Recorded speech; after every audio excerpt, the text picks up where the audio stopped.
Hi everyone and welcome to round 3 of the SudSpeed Majors Endurance Championship. My name is Adam. I'm going to be commentating today and I am joined once again by GT3 Awesome Extraordinaire, Mike. How you doing, Mike? I am well, Adam. How are you Hi today? everyone and I welcome am to very round good. 3. Right, okay, let's get into it. Let's check out what's going on. We are at Interlagos, and without any further ado, we are going to enjoy once again my track guides. Don't forget, it's just me going How around are the you track. Hi today? everyone. Welcome to Very. all right. Let's have a look at the track. My tires are cold. I'm in my GTP. So first turn. This is the center S's. Fast and sweeping. You end up riding the curb quite a lot. It's all about getting the run off on the second one.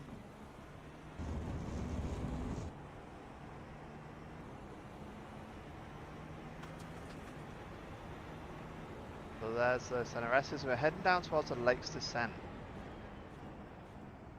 Deceptively, this feels like it should be an absolute banger fast fling, which it will be once the tyres are up to temperature, but initially it's really not. Heading towards the Horseshoe. Again, the first one you normally take quite fast, and then you slow it down a little bit into the second one, heading towards Little Orange. Super slow turn here, with track conditions set to be rain, so we're going to have slippery and greasy track. It's highly likely there'll be a spin here. There's a little pine tree heading towards the Duck's Bill. You see, this track is reliant on the curbs, so it's going to be interesting to see how well people hold it on the curbs. Probably stay off them a lot. Head towards Junction, the supplier of 1X's. This is Coffee Turn, and then this next turn is called Up to the Pits. That's the translation from Portuguese to English, because it takes you to the pit entry, but you end up riding that quite a lot, so it's going to be interesting to see how teams get on. Right, okay, so tyres are still cold, bear in mind.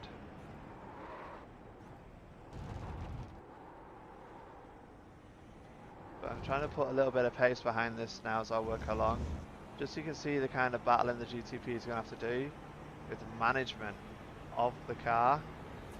And when you think about it, in the rain, it's not going to get warm very quickly.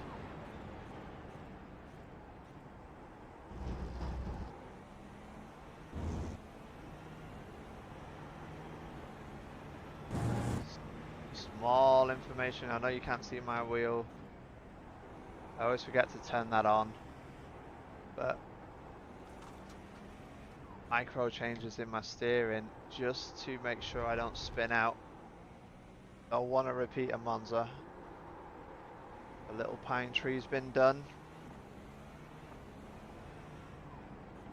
See, there's not much opportunity to really floor it in this section at Interlagos, so managing the temps is going to be hard, and also managing overtakes. You're going to find it's going to be quite a bit of dive bombing, I think. But here's where you make all the difference. You just put your foot down, being careful with your steering input just to make sure you don't fling the car out. There we go. And there's your fast lap at Interlagos.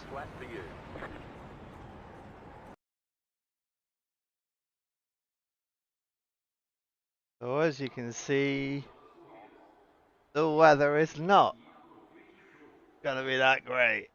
So at the moment it's dry, but I can tell you now the forecast is set for it to get very puddly, very smashed, very quickly. It's gonna be absolutely nuts. Temperature is quite cold at the minute as well, 23 degrees, meaning that especially for the GTP drivers, tyre warm is going to be vital. And after what we've just been watching in qualifying, there were some issues there, Mike. Yeah, it was definitely going to be some issues. You know, the pit exit is going to be just brutal. That little tight lane to come out of pit exit and the little zigzags you have to take These guys are going to have to do that on cold tires and wet roads. So could lead to some just sheer chaos. We had some great racing at Monza last time, and I think we're going to be for some real spicy action on this track. I think so. I think so. And let's not forget, I mean, the GT3s are not going to have it easy in terms of the slow corners, having to negotiate the GTPs. But the GT3s have also got to warm up their tyres as well. It's going to be squiggly for them. Yeah, it's definitely going to be a lot of action either way. I think the GT3s are going to be a little bit easier to get those tires up to temp, up to optimum driving performance with that new model that they put on the GTPs. It definitely takes a good couple laps to get any kind of heat in those things to be able to push. But it's just like the real cars. It's just like watching IMSA or WEC, where those guys are going down the front straightaway as soon as they get the green flag, and they're weaving back and forth, just trying to put any temperature on these things. But with the rain, it completely throws a curveball at these guys. Exactly, exactly. There's been a lot of talk amongst the drivers in terms of the difficulty faced today. And yeah, being top split, we expect to see the skills all on display. Right, let's have a look at We, the we drivers. hope to see the skills. I hope so. Get the opportunity. I believe. I believe. This is majors. I believe. Let's get a check out on the point system at the moment. So this is after the Monza round. Esports 79 in the GTP Elite class has taken a 5-point lead over Marshmallow Racing, who were not present in the last race at Monza, but they are present here today. So expecting a good fight between them. DPR Racing 979 is taking a third place. High Caliber Autosports Red with 138 points in fourth place. Pulsar Sim Thunder Esports team in fifth currently. And then the Tatum Restec teams, number 96 in P6 and 69 in 7th position in the league. Followed by Delta Racing, Sim Vision, and Team Red X SimSport 915. Having a look down the list on these guys, there is quite a few. We are joined by Dylan Screen's Fan Club Esports starting out today, so good luck to you guys, and what a race for you to start in. Taking a peek at the GTP Driver League, Aerokinetics is at the top on 175 points. Fusion 211, following their victory at Monza, moves them up to second place with 154 points. Magic Arrow P3 with 143 points. We're expecting good things from them today. IPM Gold in P4. ABS Esports number 1 in P5. REC Telemetry by Wizards team in P6. Aerokinetics Red in 7th place. Olympus Esport Vulcan in 8th. Weber Motorsport Group 069 in 9th place, and rounding out top 10. It's actually a tie. I'm going to call it a tie. Sim Party Racing and High Caliber Autosports Yellow. As we drive down, we see there's a lot inside the GTP Driver Championships. We can expect to see many movements up and down this league. It's a highly competitive one. As we get to the bottom, we have a Turn 1 race team. We've got Project 91, Weber Motorsports are both in there. Vice Esports and Elite Motorsport GTP all looking to get into the points today. So that's best of luck to all of the GTPs. Over to you with the GT3 drivers, Mike. And our GT3 points in the driver class, we got Delta V Racing, number 14 by Key Shop with 190 points out in front. They've got about a 15-point lead on the second place team of Negative Delta by SimGear. In the third spot, we got ST Racing Esports GT3 with 145 points. So pretty big gap back to that third spot. Then in the fourth spot is Balka Black GT1, just 2 points behind the ST Racing team. And in the fifth spot, you've got Walk Racing Esports with 140 points. Sixth spot is Composite Performance 77 MEC with 138. In the seventh spot, IPM Blue 133. In the eighth spot is Send It Racing with 127 points. Ninth spot, HTS Racing Blue with 125. And rounding out that top 10 is the Impact Sim Sports Blue team, just 1 point behind HTS. As I kind of go scroll through, you can see how many guys we have in this GT3 class. Not as big as that GTP driver class, but definitely plenty of movement's going to be happening in this GT3 class. And then we're going to jump over into the GT Sports class, and Pax Oceana Team Alpha out in front, taking the win in the last race at Monza, and has 190 points. 10 points behind him in second is Virtual Drivers by Go Setup. Raccoon Sim Racing in the third spot, 160 points. Fusion Brit Yank Racing in the fourth spot with 156 point. Championship Racing Collective with 147 points in fifth. And then in the sixth spot, W2W Racing Green with 143 points. Pace Syndicate Phyllis in the seventh spot with 132. CMS Racing, CMSRacing.com Endurance with 127 in the eighth spot. DLRFP1 Esports in ninth. And again, rounding out that top 10, WTW Racing Red with 122 points. Again, pretty good tight pack of points right here as we scroll through. So again, this is going to be another one where there's going to be a lot of movement as we're still early in the season, that's being only round 3. So plenty of movement's going to be moving around on here, Adam, as we close out this race later on after 4 hours of entertaining rain racing. Yeah, for sure. It will be very unpredictable, and we can even expect the teams to jump 10, 15 places as a result today. It's going to be nuts. We've got Aerokinetics Green, Bongo Boys, and East Block Racing McLaren on the bottom of the league there. Probably newbies, so welcome to the majors, and best of luck today. Right. The drivers having their warm-up. They've had their briefing. And let's have a little bit of a shakedown. Just having a look at the qualifying results here. So it looks like, if this is set up right, I'm not sure if it is. No, it's not yet. There we go, that's better. So Tatum Restech 696 has taken pole position. Marshmallow Racing in P2. Tatum Restech right behind their teammates in P3. DPR Racing 975 in P4. Sim Party Racing P5, Team Red X Sim Sport 915 in P6, Olympus Esport Vulcan in P7, Magic Arrow P8, Not in Vain Racing Orange 2 in P9, and Fusion 211 rounding out the top 10. In terms of the colours there, you see the dark blue are the GTP Elite, and the light blue are the GTP Drivers. Let's jump down a little bit and have a look at the qualifying of the GT3s. Over to you, It looks Mike. like on the pole, on the pole for the GT3s is the Fusion Brit Yank team in car number 41. In the second spot is their Pax Oceana Team Alpha. So looks like the two front runners there, and I'm assuming the lighter yellow is the lower class, if I'm correct, Adam. Yep. And then the brighter yellow is the driver class. That's correct. So looks like we have the sports guys leading the group in the front row of the GT3s, where the driver first one in the driver class is the IPM Blue, and then Sim Party Racing Lambada in the 26 slots on that second row. Third row for the GT3s is the Impact Sim Sport Blue with Delta V Racing number 2 right next to them.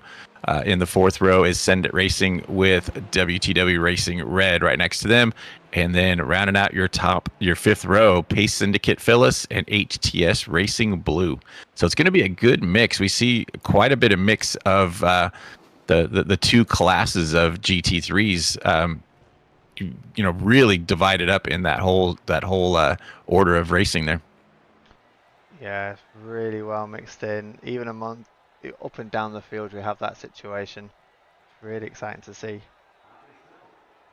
Okay, so warming up is concluded.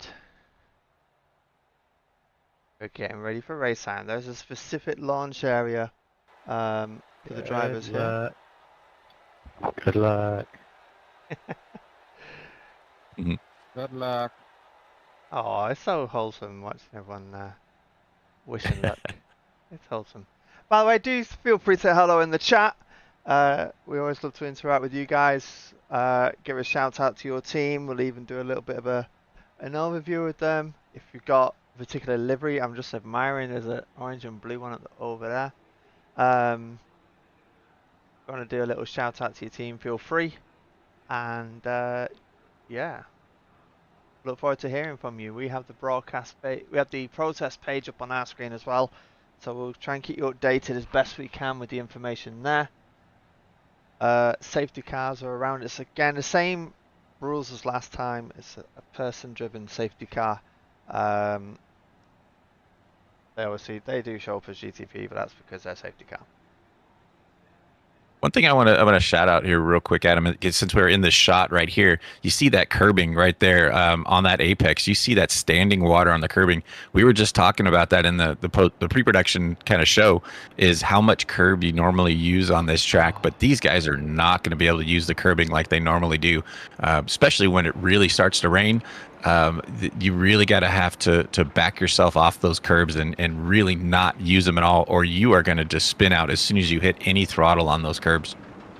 Yeah, definitely, and the conditions are only set to get worse, so those puddles are only going to get bigger, and even the white lines on the track that's going to be deadly in itself. We saw a few incidents in the background there when I was discussing the leagues. It's certainly going to shape up to really test the skill of the drivers. Yeah, this is not going to be for the faint at heart at all. And whoever comes out victorious today is definitely going to deserve it. Yeah, they're all going to earn their keep today. Running around getting a bit of a space from the safety car, getting ready for a launch. Matteo getting ready to lead the way on the GTPs. Bit of checking up. People warming up their tyres. You see them jolting forward. They're just getting their brakes warmed up. Okay, we're about to go green. Good luck. They're coming up to bleachers.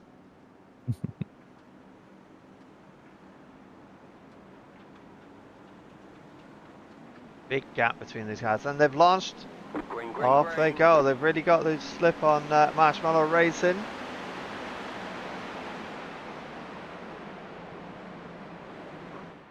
Staying in the blimp, things are looking. Can hear a few bits and bashes. We have got an incident already. A couple of cars coming off track, and the GT3s have already started their racing as well. Oh, you can just hear all the bashing already. We've had a car come out bad on top of that. Ruby Nekomata, I believe, has already just had a bit of a to-do.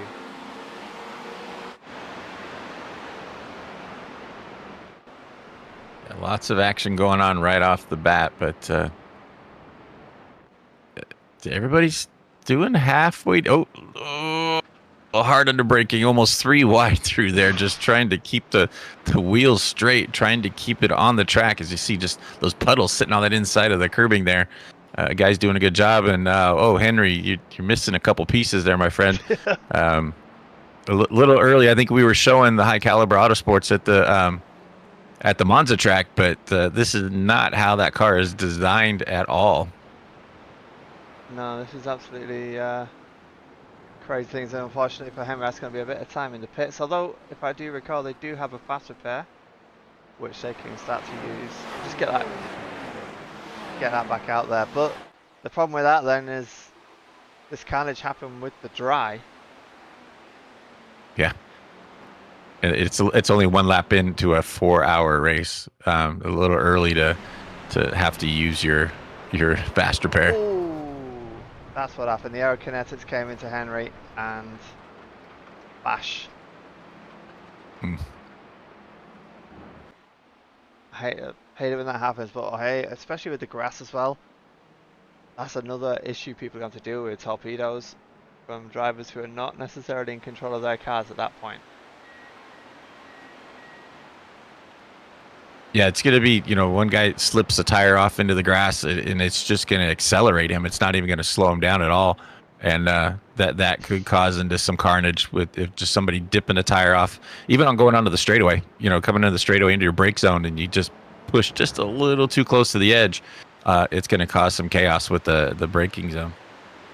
Yeah, exactly. Riding on board with the Brit Yank Racing team. Going down to P2, but that's not obviously anything to worry about at the moment in time. I'm seeing a JWR livery. That is clearly a shout out to one of the brother teams of the Brit Yank team. So hello JWR crew. Alex also does drive for them as well in the Enduros, and they've just done Sebring. So hello. I do notice on the side of Alex's car here it says Schumacher Racing, which is an RC car company. So Yep. it's pretty cool to see a crossover, as I do announce RC car races and raced RC cars for many years. Good to see a little crossover with that. A little bit of insider there. The owner of JWR, James Wingfield, he is a remote control race car driver as well. And Nice. yeah, I actually went to watch him one time. He came to my local area for an event, and I ended up just bumping into him. I thought, oh. And he invited me into the pits, and it was absolutely crazy to see all the remote control cars there and everyone working away on them. It was a proper pit area. It's awesome. Yeah, it's definitely just like real racing, just smaller scale. Definitely. It's looking very good, very busy here. We've got Liam Kilton in Bass with Anthony Demira. Oh, Anthony sends it.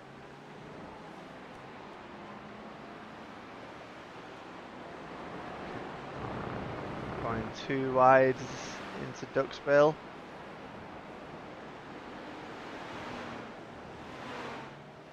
Right, so you can see a little bit of water coming off the back of the cars.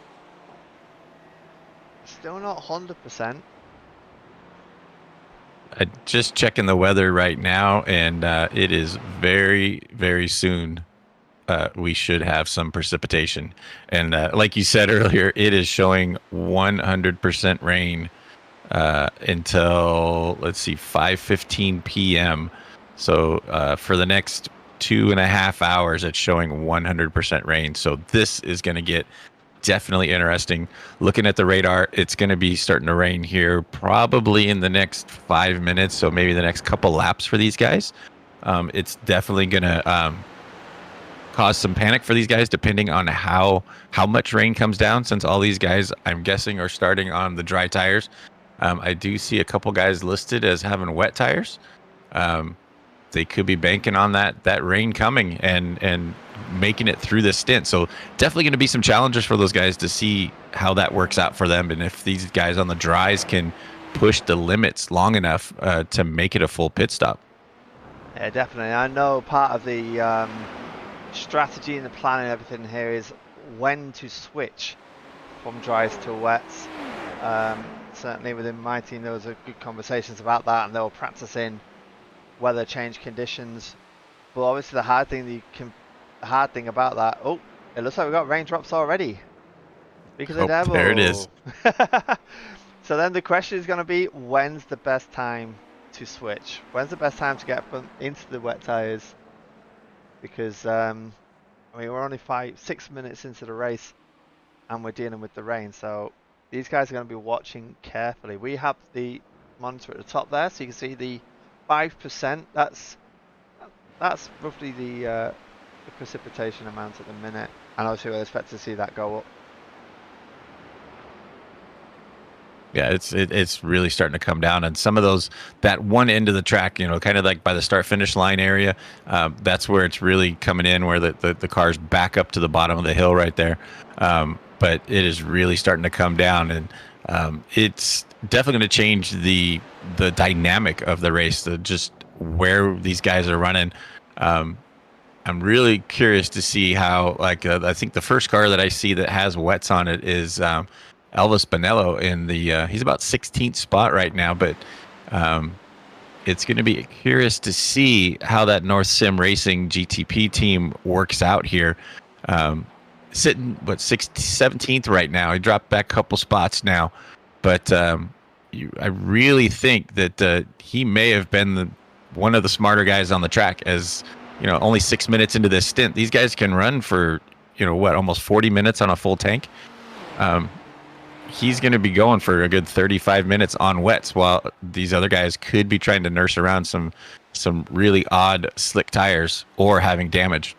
Exactly. We've got 4 cars that's already committed to the pits, not risking it whatsoever in the dry tires, whereas the forward, 12 plus Elvis, we're going to see if they can go a little bit further.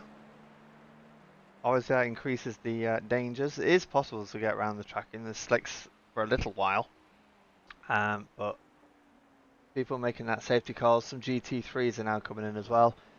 This could propel Elvis. I mean, he's P13 overall, he's P8 in the GTP Elites. It could propel him right towards the front. Like you say, it could be a really clever move. Indicators we'll have to see how it pays off. Exactly. Indicators are now saying that the other, the likes of Garen Batten in Fusion 2-on-1 has switched to the wet tyres already. Getting it done and out of the way. And probably, again, the second wisest move in the sense of now everyone else is diving in the pits. Yep. Gives him an advantage to All catch your up leaders there. are in now. Mm-hmm. Luke Santos. He's a Brazilian. He knows this track. He is prepared for it. Let's go, Luke, man. Show him how to do it, buddy. He is ready. Not in vain racing. Just avoiding the GT3 there. 2 cars. Thomas Culp as well. He is apparently staying in the dries. Olympus Eastbourne Aries. I mean, Olympus have always been tough races, so it's going to be interesting to see how he does there. The question is if Luke Santos decides to come in the pits. Like you say, he knows the track, his hometown, according to the flag, so we'll see. As you can see on the top of the screen there, it's up to 34% now. That's the wetness, and it's getting more and more. So it might be wise to make that run in, because that number keeps getting higher and higher. And you can see that GT3 he's not pulling away very fast from that GT3 right now, just because he's having to really limp it through the turns. See that wiggle, man, coming out of turn 12 and 13, man, that thing was just chasing. Would not be surprised to see him duck in, as it looks like he might be poised for it. Yeah, yep. Yeah, he is. Smooth move. Luke making the choice, and also Thomas. So both of those guys were coming in. So looks like probably most of our GTPs are going to be on wets now. Looks like we still got Brandon Mosley on dries as well. And it looks like just about all the GT3s are on wets as well. So everybody making that switch. So those guys that started on the wets are looking pretty good right now. Yeah, they've jumped all the way up to P4. P3 now.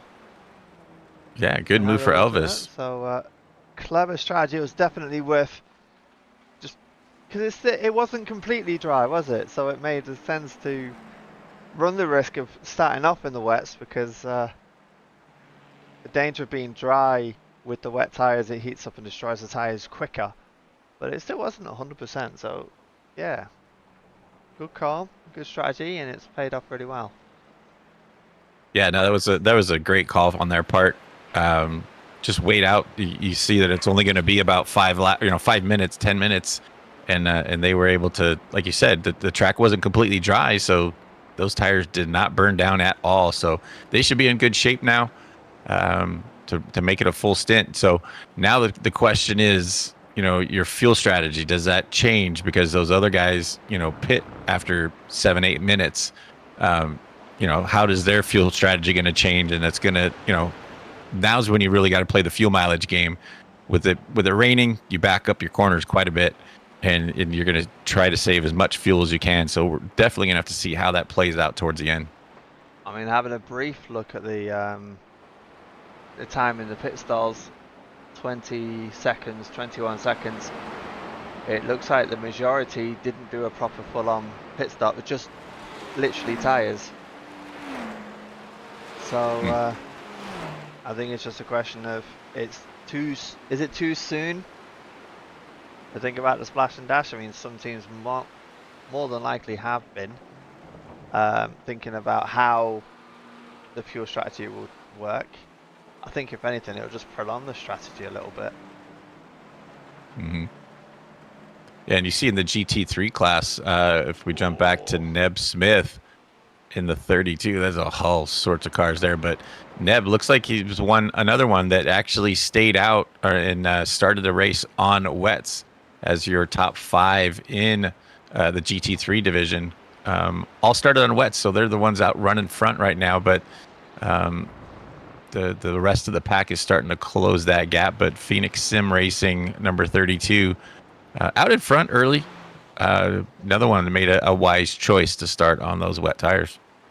Yeah, 100%. And seeing that the GT3 Sports team is leading the way, a bit nerve-wracking. Yeah, watching them try to take that. That one line coming into turn 12 where you have to put your 2 tires on the curbing and then onto that kind of a fake grass area.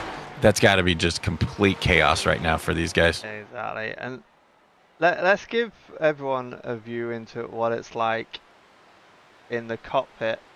I'm very conscious as well what the GTPs are having to endure. I mean, this is their view at the minute, and watch when they get up to speed. If you're in a mad crowd, that is scary. Yeah, all the spray coming off these tires is just, yeah. You're fighting the track, you're fighting the spray, and you wonder where all the drive's going to come from. And that was Brandon Mosby who just like came flying past there from the GTP driver leader, Landon Loy of Northwest.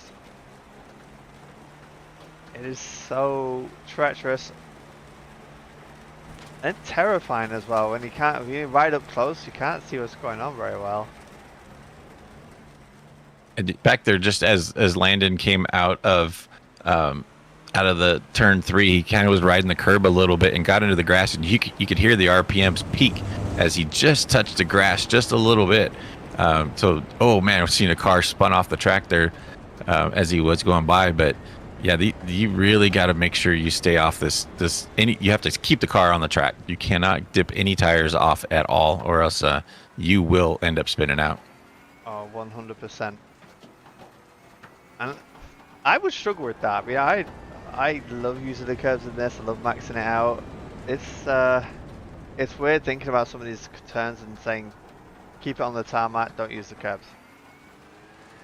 Compromises so many lines.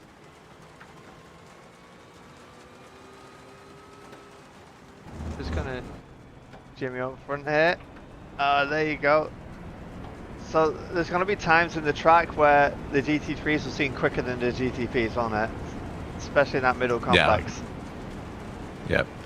Because the GTPs rely so heavy on the aero to be able to get through turns and be able to just rail through turns real quick. But they're not going to be able to do that. The only times they're really going to be able to pull away from the GT3s is down that main straightaway and then down the side straightaway after turn 3.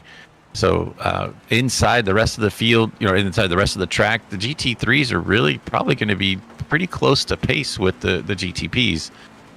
It's just going to be those little short shoots. But like you mentioned earlier, it's going to be those dive bombs that are really going to be scary. Watching the GTPs try to, push their way through traffic or a slower car, and they may end up locking up and they may end up sliding into that car and taking them out. Oh, just like that. Well, so the dive bomb is still just coming out of nowhere. The importance of having spotters in this particular race. I mean, hopefully Raphael did have someone there to say, hey, Brandon's right, coming up your left side there. So we knew what would be going on. We already have a few protests coming in, avoidable contact protests. So this isn't confirmed. It's just open at the minute with Phoenix Sim Racing being protested. for avoidable contact, and one that's under review at the minute is Aerokinetics for avoidable contact, car number 6. So watch this space for that. We'll hear race control, that's why we have our radios on. You can hear the radio. And we'll hear for the safety cars, we'll hear for the protests. Keep the communication high.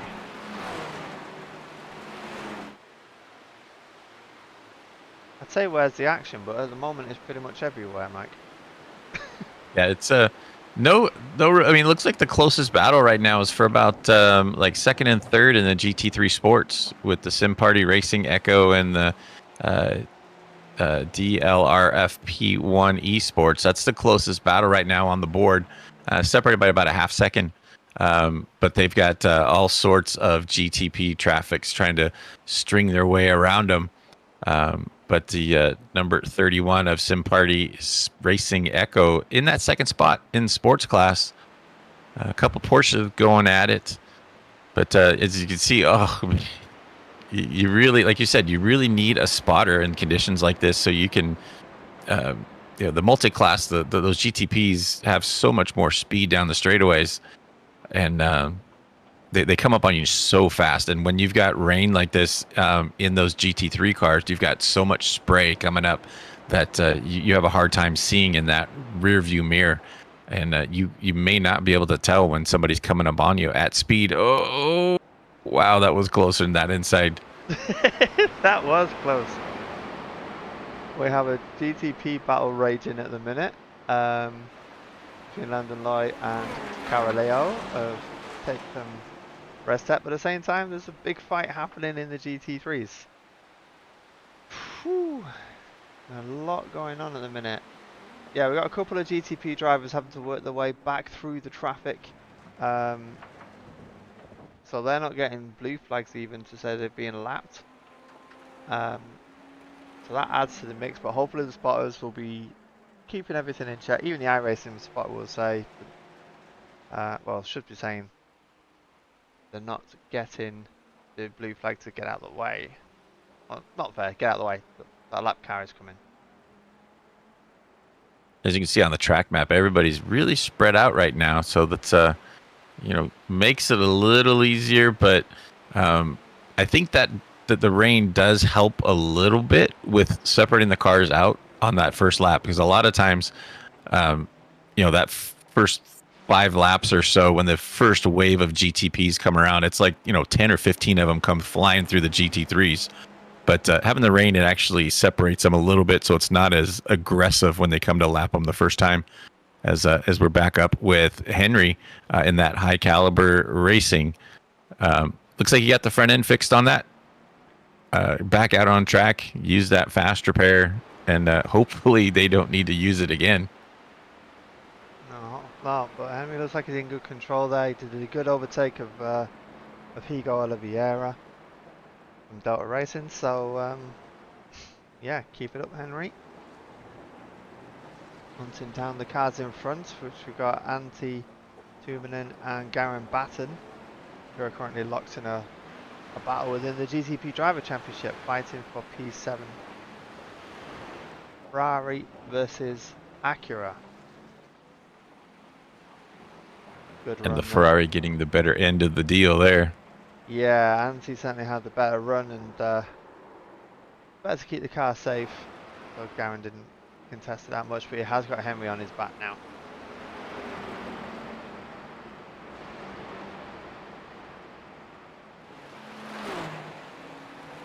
It's like Garen just taking it a little easy, trying to just keep it rubber side down, keep it off the walls, and just try to keep safe during this this crazy downpour that we've got going on.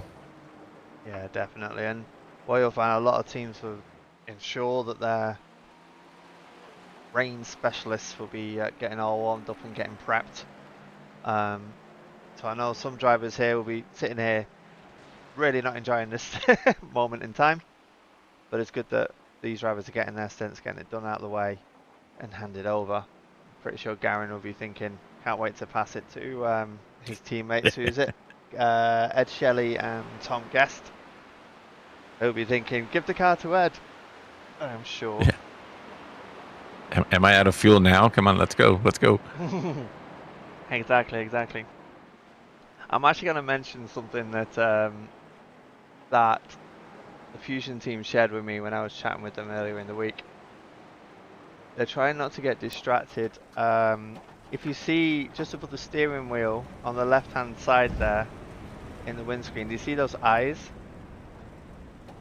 Mm-hmm.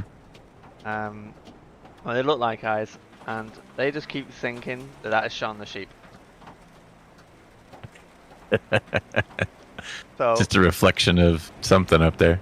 yeah, it's just a reflection. But apparently, once I've said that, and now I've spoiled it for everybody watching the stream, you're gonna look at them and think Shaun the Sheep, because I most certainly do. So thanks, Fusion, for putting that in my head. Much You're welcome. appreciated. Battling the GT3s, we have Remy Fortin versus Alex Smith. Delta V versus the Fusion Brick Yank team. Working their way beautifully through center S's, but you got some side-by-side action going with Henry and Nancy. Yeah. The lone Audi out there, Remy laying it down in the Audi, sitting in the third spot right now in that driver class. We talked about that before we came on the air, as you know how difficult the Audi is to drive, not alone in the dry, but in the wet. Looks like Remy has a little bit of damage on the front end, possibly from that front shot. It looked like he may have had a little bit of front bumper damage, but hopefully be able to get that repaired over. Or maybe it's just the way the paint kind of overlays there on the nose, but might be straight. It's got we might be all a right. bit of a bend in it, but yeah, Yeah. I'm sure they've got it under control. I'm sure it's feeling good. But yeah, just having Yeah. a look at the car classes in the tower there, in the GT3 drivers, the lone Audi, and to be fair, like I was saying, the Audi is the only, this is the only car, the only Audi in the entire GT3 field. The rest are quite spread out. A lot of Porsches, Ferraris, 2 McLarens, a couple of Caddies. Whereas in the GTPs, it is so nicely open. And you can't sit there. It was Acura's at Monza, wasn't it? Very Acura heavy. Here we got, I mean, look at the top 5 of GTP. We've got 3 BMWs. Oh, it's good to see the BMWs getting a bit of love, because for a while there it was getting a bit quiet. So it looks like the iRacing developers have definitely spent time bringing this car back into play. Yeah, I think even just the bringing the tires, the update on the tires has really balanced the field out. It's good, like you said, it's good to see that there's not really a meta car for this race. But it's a good mix, just all across the board. Even in the GT3s as well, it's a little heavy on the Porsches at times, but that seems to be, you know, a favorite of a lot of the GT3 guys. I myself cannot do the Porsche, but it is one of the favorites going on. But definitely starting to see some protests coming through. We've got what do we got? 4 protests already put in, reviewed. We do have a couple drive-throughs. We have 1 warning and 1 stop and hold for the North Sim Racing GTP Blue, a 30-second stop and hold. So that's a pretty, that was close, but that's a pretty harsh penalty for avoidable contact on lap 9. So it was after they got going. So maybe that was during the rain starting about that time. I was looking at the documentation of that protest. It looks like after the overtake, the GTP moved into the GT3 car, thus wiping them out.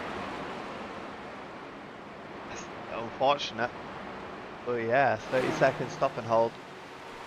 That's a good portion of a lap time. Yeah, you see the GT3, the GTPs, you know, in the 130s, high 130s, low 140s. So I mean, that's a you know what, quarter of a lap, a third of a lap sitting in there.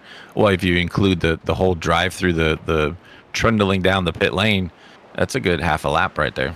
No, exactly, and then especially with the windy bit at the end of it, at the end of the pit lane, it's can't wait to see this. So the track temperature, 21 degrees, but the wet system is currently at 48%. It's just gonna. I'm pretty sure the forecast is it's just gonna keep raining for the next 4 hours. Is that right? Have you got the forecast available, Mike? Let's see what the good 100% old the weather whole way? says.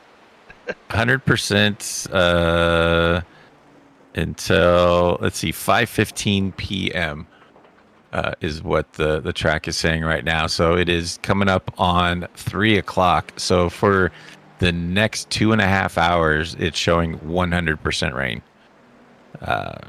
So yeah, that's definitely going to be interesting. The weather map does show just nothing but green and yellow rain right now, and there's a patch of red coming in too soon as well. So, yeah, it's definitely going to be interesting. Yeah, I don't envy these guys. Not at all. I'm glad I'm sat Not here one in the bit. booth, hanging out with you and everyone watching the race, and just watch these guys do it.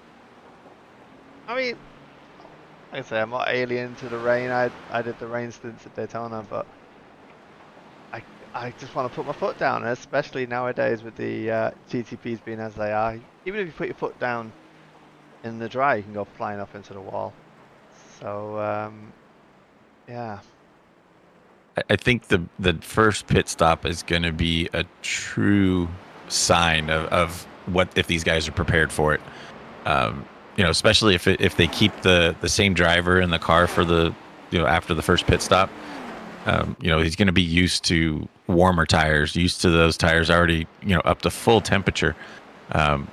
Or if you change to a second driver, they haven't driven yet. And your first lap is on cold tires in a wet pit lane. Just trying to get out of the pits is going to be brutal. So we should start seeing that probably in the next 15 minutes for the GTPs. We'll have to see what those guys can do.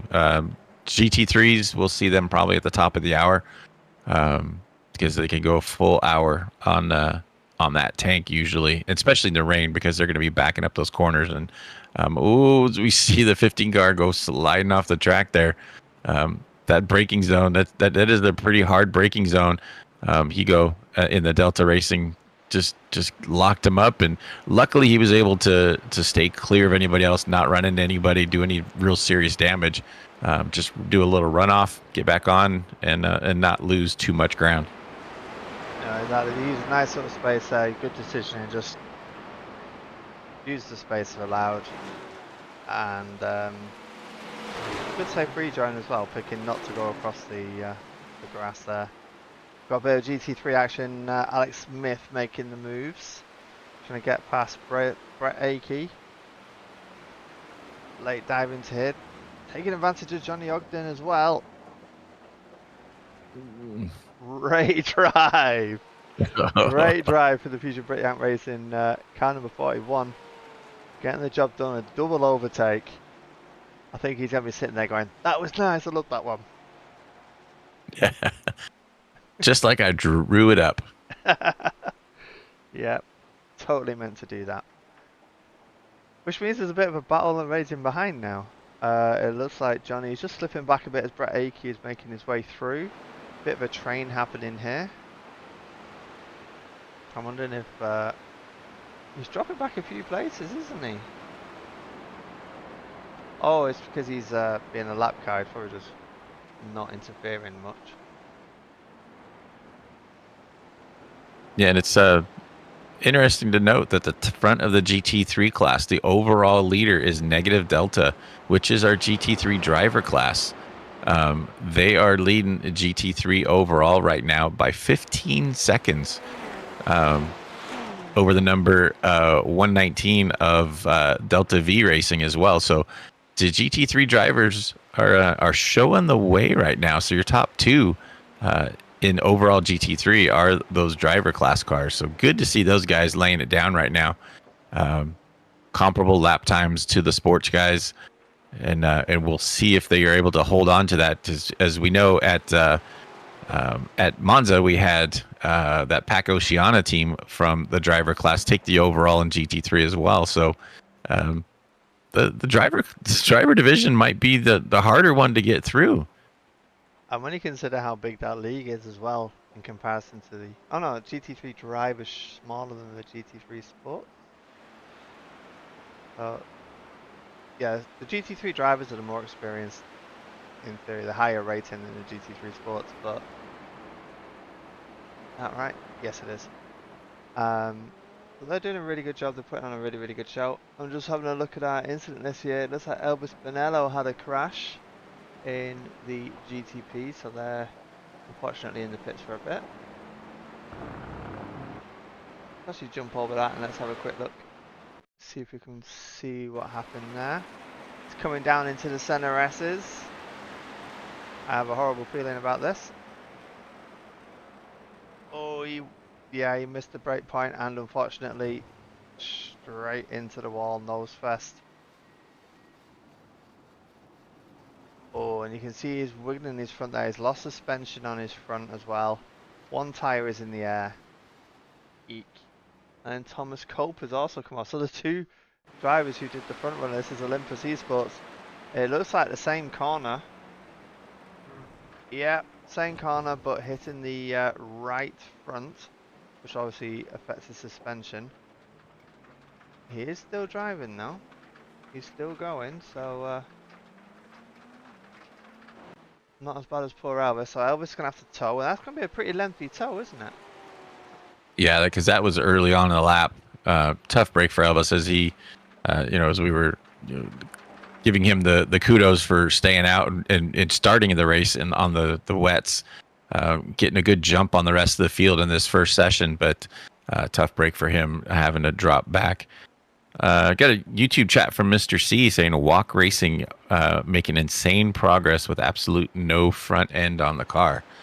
We'll have to find where Walk Racing is and see if we can spot them right now. There we go. Oh, that's Neg.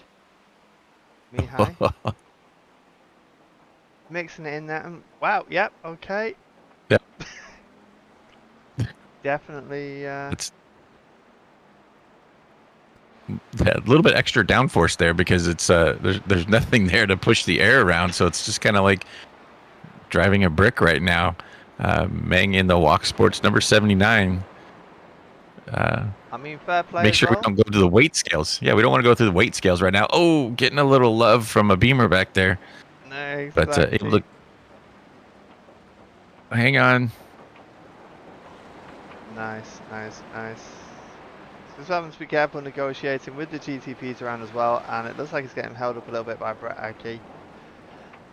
Yeah, big progress. He's climbed 13 places so far. So come on, Megan. I think he wants a little bit more. And definitely going to be holding on to that, that quick repair, that fast repair. Just chose wisely to stay out on the track. He's really wheeling it around. So, like you said, he's moved up 13 spots from his starting position, 14 now as he gets by another car on the front straight. Really wheeling that car around pretty good. Yeah, it looks like he's not. It doesn't even bother that performance that much in terms of the handling. So I'm guessing it was like a square-on hit that made him lose the bumper. I don't know. That's. Mr. C commented in the YouTube chat that the fast repair they already used, so they're gonna have to wing this around for the next 3 hours and 24 minutes with no front clip on it. They'll slowly be able to, piece it on during pit stops and kind of burn it off, but yeah, that's going to be brutal for the next 3.5 hours. I mean, I think it's going to be a case of it looks like it's just an optional repairs thing, so they'll make a little bit of optional repairs every single time they're in the pits, and take a chunk off it every time, because I don't know what the steering's like at the minute. We can actually go into the cockpit view and see if he's having to favour one particular side. Just by watching his hands when he comes up and turns. Looks pretty normal, Mike. Yeah, he's using a lot of input. Looks like it's pulling just a little bit to the left, so he's having to give it some right input. But not terrible. It looks like it's all going to be just superficial, kind of fascia damage on it. So we'll have to come back to him later on in the race. We'll have to put a pin on that and come back and visit the Walk Racing Esports team later on in the race and see what kind of progress they get on making those repairs during pit stops. Oh, exactly. Just looking in the chat as well. Bus like steering, we have to use 1280 rotation. Yeah. Just saying that little bit of a pull, but he's got it well under control. If he misses that slow GTP, looks like he's just gone off and having to crawl back on the track. Not sure if he hit anything there. Got in there. Can you refresh your paints? 2 of the impacts in spots. Paints aren't loaded. Well, I'll do a reload and see if that helps.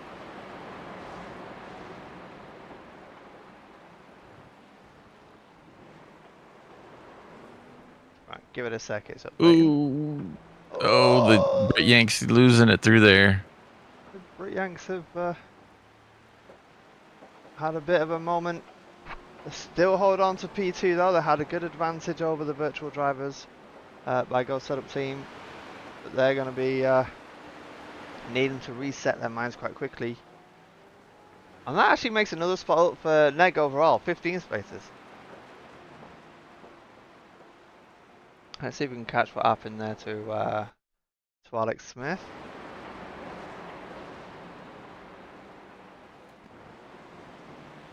Oh, on the paint. He was on the curb a little bit. Then well avoided everyone. And that little bit of acceleration there. Just to help out. Alright. Paints are just uploading, so hopefully see some paints there, Corbin. John Campbell in the lead at the minute. Got himself a nice 29.5 second gap on P2 of Benjamin Roberts of DPR Racing. We have Brandon Wilson leading the GTP drivers class, followed by Victor Clayson of the Olympus Esports Vulcan. Oh, looks like there's a big bash ahead. Oh, ew. Can't see very well, but it's chopping and changing. Oh no! Oh, that's a big pilot down there. It's going to keep coming. Oh, Sean's man. crabbing. Big issues down there. Oh, where am I looking? Landon? No, you're alright.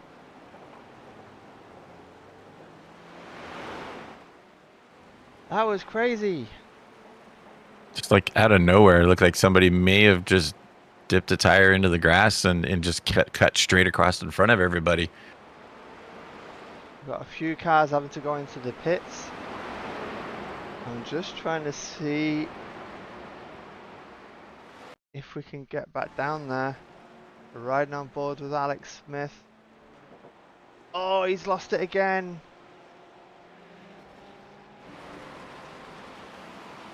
And he's rode onto the pit. And yeah. Out. Out. A Ferrari flying there. Yeah, that was There was a few cars flying there. yeah. But it's so hard. I mean, you got cars coming through with all that spray, and you cannot see what's coming. And if somebody dips out of the way, late, if you're following somebody, you're not going to be able to see what's coming. And that is the one perks of racing in the rain is all that spray coming up and not being able to tell things are coming up. No, exactly, and people may be thinking, about him rolling back on the track.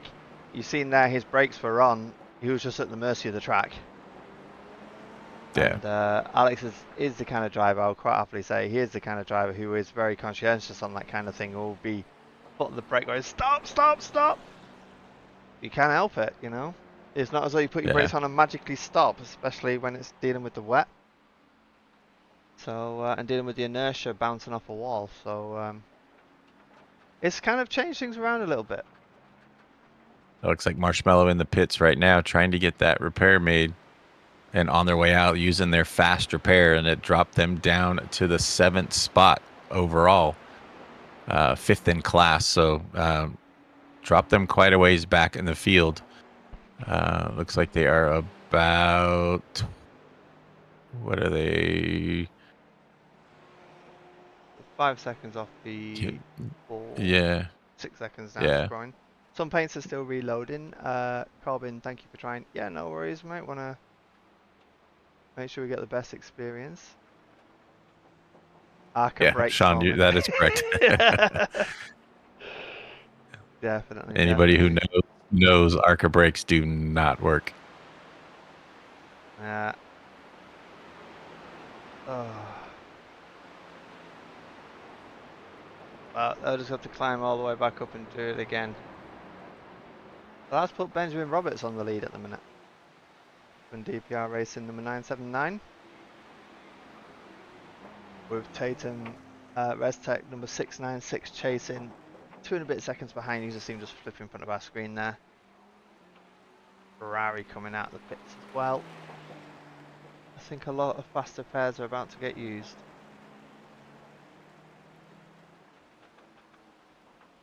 Unless you're our good friends of Walk Racing and you've already used it and you have to limp around with 3/4 of a car the rest of the race. Yeah, definitely, definitely. Big movers right now. Remy Fortin in that only Audi up 17 spots, sitting P2 overall in the GT3 class. Really putting a drive in. Yeah. Yeah, we were talking about how challenging the Audi is, but good to see him up 17 spots up into that 2nd spot. And it looks like the sun's coming out now, but it's still raining. So we are in that that typical Brazil weather. Rain anytime, anywhere, and it'll come down in buckets as well. Yeah. Hopefully we'll get... Kind of like the F1 race a couple weeks ago in Australia. Yeah, very much so. It's people change weather, but even the forecast is still went to say, is it lightening up now on the forecast on the radar? Let's take a gander. It's got a couple spotches. It's still saying 100% all the way through until 5:15, but the map does show a couple gaps. But still a lot of yellow, and there is a couple patches of red coming as well. So that could definitely going to get interesting here. Yeah, definitely. I'm not. I'll have to try and see if I can do the paints again because I'm not getting all the paints through again. Let's have a quick check on the textures. Ed Shelley now getting in the car for Fusion. So Garen's done his first stint. A lot of cars are doing their changes like we were saying in the GTP. So looking forward to seeing how things play out from here. New tyres, wet conditions, but they would have practiced for this. We're on board with Aerokinetics Red with Miguel. Currently in P7 in the GTP Driver Championship. Oh, looking forward to seeing how this pans out. Ooh, trading paints.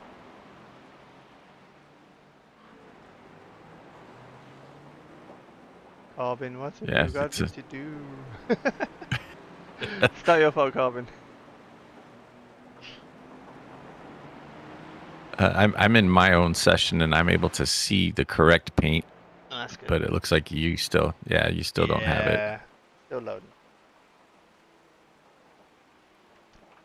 Especially with Impact's car. It is a lovely car. It deserves to have its proper livery on show.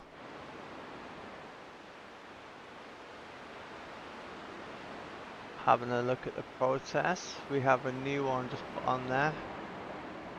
Oh, looks like Magic Arrow got a process against them. But avoidable contact. So the race control will be checking that over. See what's going on there. Samuel Kramer's under pressure here from Liam Kilton.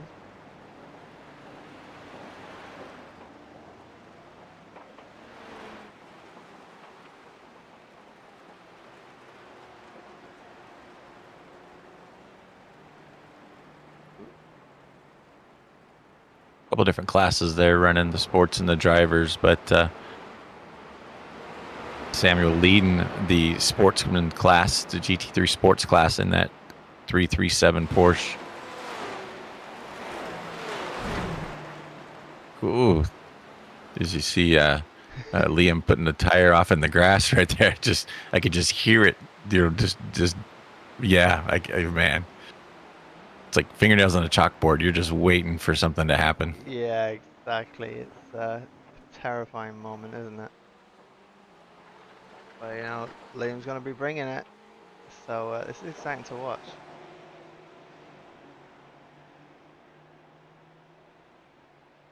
Closing in on a quarter of the way as we're closing in on 50 minutes down. Still 3 hours and 10 minutes of moisture-ridden track to get through. Samuel pushing a little too hard through 4 and 5 there. Here comes Liam, but he's got a little company. Is that GTP right behind them of Luke Santos. Trying to wait for a clear spot to get by, and there is not much room when they come through the infield. As you see Samuel just flashing his lights as he comes down into that drop down kind of hairpin. Luke looks like he's looking on that outside of Liam. Trying to dive in here. Just you really got to tiptoe, especially on those inside lanes like that where the water is standing at those curbs. Really got to tiptoe these areas. And as you mentioned, like Daytona, all the rain that happened at Bathurst or Daytona, you really had to run that offline area to try to get into braking zones. You want to, instead of driving that outside line, a lot of guys went to that inside line because there's not as much rubber down, not as much oil and grease, because they portray that in iRacing, just like real racing. You really, the best spot sometimes is that far inside line to get hard under braking so you can get it slowed down safely and not lose out. As you see Liam really trying hard to get by Samuel. Just can't quite find the drive. Took a good opportunity there, but then it was just impressive as Samuel took him right back at him. So let's see what else Liam's got in his arsenal.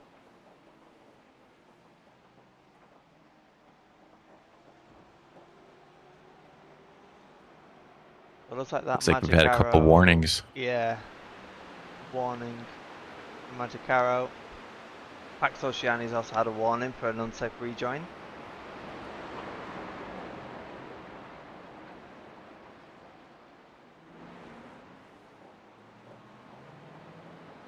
Things are just cooling down a little bit by the looks of it.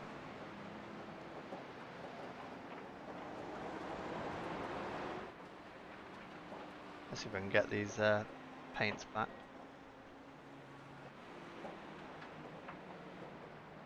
Doesn't look like it. It'll load. Right, Benjamin Roberts at the top. Aerokinetics are still in P1 here for GTP driver, so they're looking at making a statement on that championship. But how bright the sun is right now definitely adds a new element, depending on how these guys have their graphic settings. If they have that HDR or HHDR, that you could see the glare coming off the track in certain spots, and it can be blinding, depending on their graphic setting. Might have a hard time seeing that apex, seeing that car that's a little slower. As you see, Brandon taking that inside. We were just talking about that under braking, taking that inside lane where there might be a little more friction in there to do that hard braking zone. So right on cue, Brandon proves me correct and in what I was talking about. Well on, Brandon. We won't talk about how your practice went when we were watching qualifying. We just won't. That's a little bit mean, but yeah, it wasn't taking the mick, it was all heartfelt. A little bit of bill banging here from Samuel and Liam. Rubbing his racing, boys. That's right. Liam able to get by, and here comes some GTPs just waiting to get by. As you see, the number 6 Aerokinetics back there as well, Yeah, trying to find a line to get by. Exactly. GTPs are showing really good patience as well, managing the situations. So Liam's managed to get a little bit of a gap as a result of the GTPs being there as well, taking advantage, but their line's been compromised a little bit. So it looks like the rain has stopped falling, but the track is moderately wet. Oh! Bit of contact there from the rear. Thomas Coates getting a little bit ahead of himself on Pablo. Pablo won't be happy with that, but well held. For a bit of braking there, bit of a misjudgment, however. They live to tell the tale.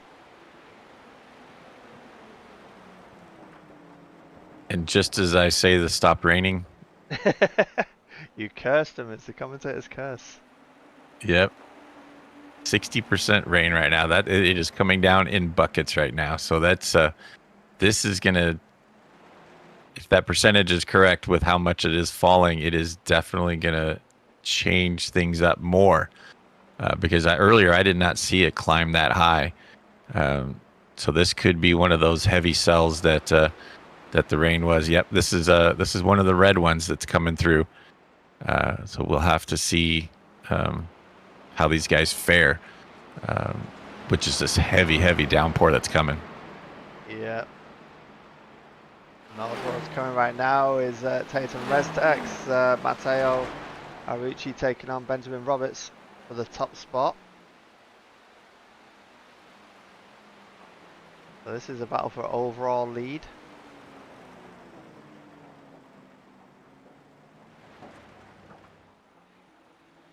Good recovery from Matteo. He had a bit of an incident earlier, but he's now back at the front fighting away. But like you say, track temps are deteriorating. Or track conditions are deteriorating. So let's see who's going to come out on top as they go too wide into Lake's Descent.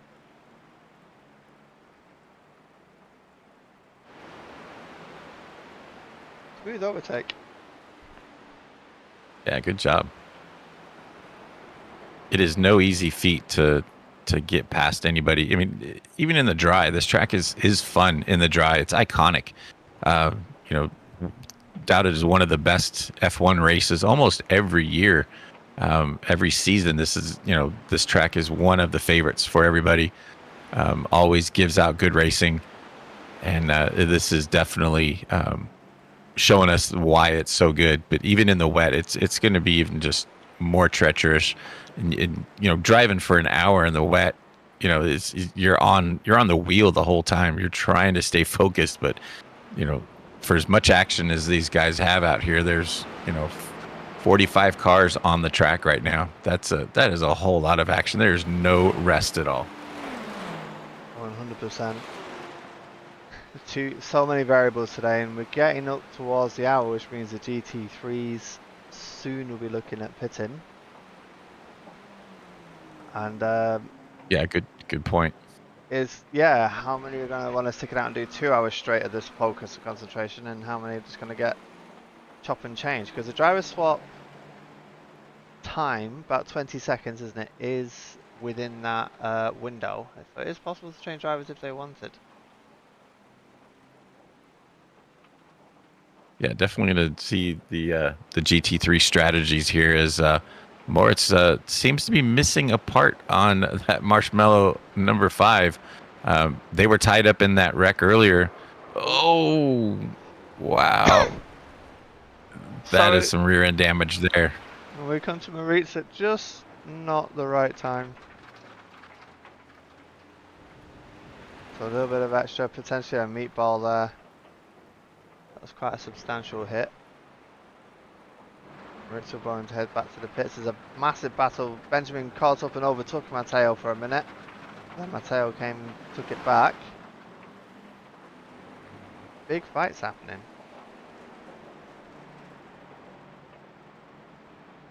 Yeah, good battle with these guys, and it's you really have to pick and choose your time to get by these GT3s. Even though you're in a battle with somebody else, um, you were barely even a quarter of the way into the race. You don't want to force yourself. You don't want to make that instant move and put yourself in a compromising position and maybe end your race way too early. Yeah, definitely with you there. It takes a lot of patience, and even when you've got the blood flowing, you need to maintain that level of control.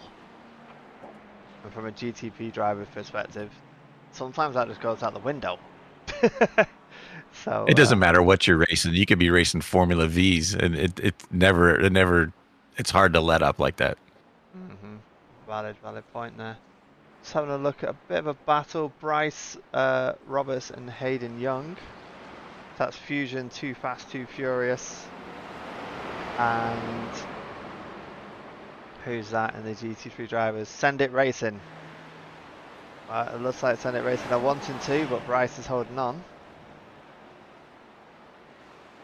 See if they'll live up to their name. Coming up front straightaway here. Which and it looks one? like they got the 46 car getting the move done there. Yeah, sent it around the outside. So there's still a bit of grip on the racing line, which is a good thing. And you see the rainfall percentage back down to 0. So that was just like a quick little splash, just enough to keep the track wet. But looking at the radar, there is going to be another one coming here soon. So it's definitely this rain is not going to let up at all, at least until it says 5:15 still on the radar. So we're still looking, a good another 2 hours yet. Of rain. So yeah, it's not going to let up. No rest for these guys. They don't get a rest today. This is majors. No. We like a challenge. Throw some rain on the track. Let's have some fun. Having a look at a bit of a train going on here. We have Sean, Will, and Raphael all locked in battle. So that is Sean McLaughlin from HTS Racing Blue under pressure there from Will Ryan of Pace Syndicate Phyllis, who is driving one of the McLarens. And right behind him is Raphael, who is also in a McLaren. So, good little train and potentially a good fight brewing. It's the battle of who's going to be the better McLaren, since these are the only two on the track. It's the battle to see who is the supremacist of the McLarens. Yeah, it's actually really good the fact they're on the track at the same time as well, isn't it? Ooh. Good work, good work. They've both got their enduro lights on. Ready for looking back at the protest, we still have North Sim Racing protest for avoidable contact. Looks like they served it for their 30-second stop and hold. But now we got the Impact Sim Sport White, number 149, also with a stop and hold for 30 seconds for avoidable contact. Another pretty major impact. Looks like they just the driver just continued on the grass or on the gas. Yeah, it's just a avoidable compact, but like we said, that's a half a lap for these guys. That stop and hold, and probably more than a half a lap because of we talked about that pit exit area. So pretty harsh penalty for them, but I think yeah, it's it's related to the pileup that was happening on that straight there. Knowing that there's an incident there, yeah, it was felt that they did Ooh, not wiggle. share their due caution. Oh, that little wiggle there But- costing the spot. Raphael came through to nab the spot. Doesn't affect either championship, but it's on track, obviously, to change of position.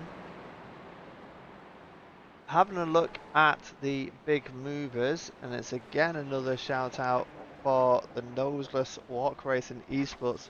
Climbed 18 spots now. So, Maybe they found well something done. new with the Ferraris. Yeah, people at Ferrari, take note. This is how the car goes faster. But don't weigh it after this race, because as we know at the last F1 race, what happened to Ferraris when you put them on scales. Oh yeah, that was such a crazy situation for Ferrari to get that wrong. Mm-hmm. Yeah. And it's such a small, minute amount, but they give them a tolerance. So they say it's just that small, minute. I forget the amount, but the tolerance that they give them on top of that, so it adds to the true amount that they missed. But yeah, it's kind of like how it happened at Spa last year with George Russell. You know, just not having the time to go run off the track and get all the marbles to pick up to add the weight to the car. Yeah. Yeah, just crazy. No, exactly. Don't forget, guys, our YouTube chat is up and open. If you guys have a team you guys want to check out, give us a shout out. Anything you want us to take a look at, we'd be more than happy to. And don't forget to like and subscribe the Majors series here so you get notifications when our next race is. Speaking of that next race, it's an oval class race in the Majors series. In the main series, it's the World 600 at Charlotte Motor Speedway in the Gen 4 Cup cars. So That'd be a good race. yeah. Some of the races in the Majors, for those people who don't know, it is, you can obviously pay for a pass to participate in the season, but we do have a few races which are actually free to join, and this is one such race, so the World 600. Whereas I'm competing in that in the Euro section. I've already tried it, and I got half a lap before crashing, so good start. Oh yeah, you're right on pace. Yeah, I'm getting there. Obviously, we've got a week to train, so I'll be up to standard at that point. But Oh yeah, you'll Yeah. get a full lap in by then. hopefully, and I've got to do 600 of them, so it'll be the same as the last oval race. I did all right on that. I did all right. Where was I? P17. Which for me, Nice. not as an oval guy who spent, I climbed from P32 to P17. I'll take that. No, absolutely. The last official Daytona 500, I think I started towards the back of the field. I forget, like 30th or so, and ended up P2 and wrecked on the last lap, or I could have won the race. Oh, It was fun. I had a friend of mine actually, who was a lap down that I was bump drafting, and me, my buddy, and then the guy that was in second, we almost lapped the field because the race went green for almost 100 laps, and it was insane how fast we were going around there. It was definitely a lot of fun. well, that reminds me, we got the Speedway 500 coming up in the Laras. The Laras? Mhm. That's gonna be fun, and that's in May. That is a paid event, but it's totally worth it, isn't it? Oh, absolutely. All the events that are put on by the Majors team are fantastic. We've got the 24 hours coming up as well. In a couple months, I will sadly be missing that. I will be out of town doing a remote control car race. I am just saddened to look at that schedule and see that. So I will be missing that. That is heartbreaking. Yeah, that's on June the 21st for anyone that doesn't know. Majors 24, one of the top iRacing events that's not owned by iRacing themselves. I think how many splits for the last time? 12 splits? Yeah, Something like some that. crazy number like that. Yeah, Absolutely crazy. Majors 24 is such a festival weekend. It's amazing. Yeah. I'm looking at my coin from 2024 right now, sitting in my computer. Yeah, I got mine from 2022. Yeah, good times, good times. Back in the YouTube chat, I got Jonah Martin saying, "Cheers, folks! Just sending strength to Remy 14 and Arulin to catch the field in the GT3 class." Thanks, Jonah, for tuning in. Giving a shout out to Remy. Remy up 19 spots in that sole Audi right now. Definitely laying it down. Yep, doing an amazing job in Delta V, but Delta V number 14, we know their resilience is very notable. Apologies for not getting to enjoy the paint at the minute. Hoping it will kick in soon. But anyway, can't take away the fact that Remy is doing a great job. So 6 seconds from first mate, and the lap times, he could be on his way to catching him. We'll have to see. Marilyn just had a bit of a moment in the in his car in Sim Party Racing. So we see some more GTPs coming in for pits, but this could be the point where you see a good chunk of the GT3s coming in. But we also got to remember a lot of those guys were late to pit because there was only about 5 or 6 of them that stayed out or stayed on the wets at the start. So might be pretty soon that these guys start thinking about coming in for pits. But with the GT3s, it's so easy to plan out your pit strategy. You just kind of work on that 1 hour window, and you just want to make sure you get to that 1 hour. Makes it nice when you're trying to do some pit strategies. Yeah, I won't talk about my GT3 pit strategy on that. I thought I had that, but apparently not. Evidently, we don't want to talk about any of your racing right now. It's relevant. Oh, See, bit of a collision there, Raphael, and he hit Dimitri. Track conditions are still not perfect, so it's unfortunate there.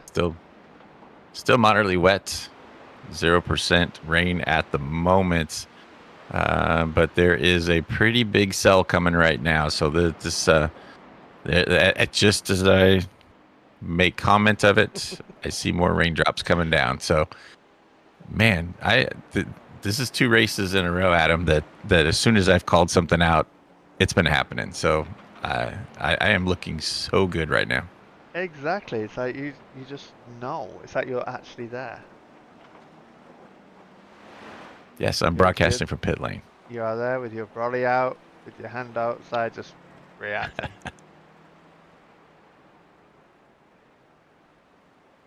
Amazing battle that Good happening battle at the up here. moment, isn't it? So we got Tatum Restech 696 and DPR Racing 979. We do pride our stream on watching all the battles, but so here's where the battle's at. The battle's at the front. We still don't know if there's going to be any safety cars involved. It's a lucky draw. Got our ear out waiting to see if that's going to be the case. But these two have been going at it, so also don't have to worry about chewing up their tyres in the heat. It's just about survival, isn't it? Working their way through the pack. And Benjamin just coming out of the line just to be able to look down the track, because all he'll see otherwise is the spray. Yeah, nothing but just white out. I mean, it's even at that range, you know, as close as he is there, you'll have a hard time as you see the rain starting to come down really heavy. I think that caused Mateo a problem there. As you see it on the top of the screen, it's 78% right now. So this rain is coming down as buckets right now. Super heavy rain. And this is that one big cell I was warning him about. It's going to definitely change the dynamic of this stint right now for these guys. And it looks like he caught Mateo offline as Benjamin just sent it. A fantastic overtake, and actually was able to get a bit of a gap on Mateo as he adapts to the changing situation. Oh, but then Benjamin's been caught up as well.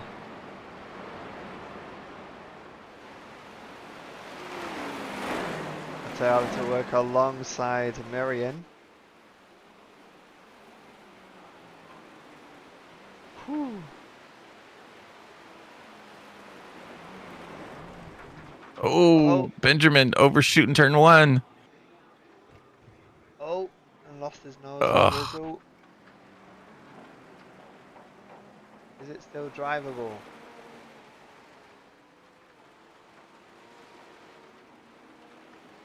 Yeah, looks like it.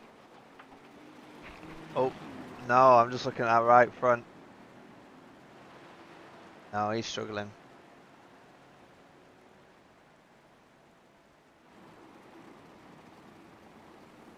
Yeah, you can see how tough break. Yeah, the car's going to be rotating. It looks like his left wheel is in the air.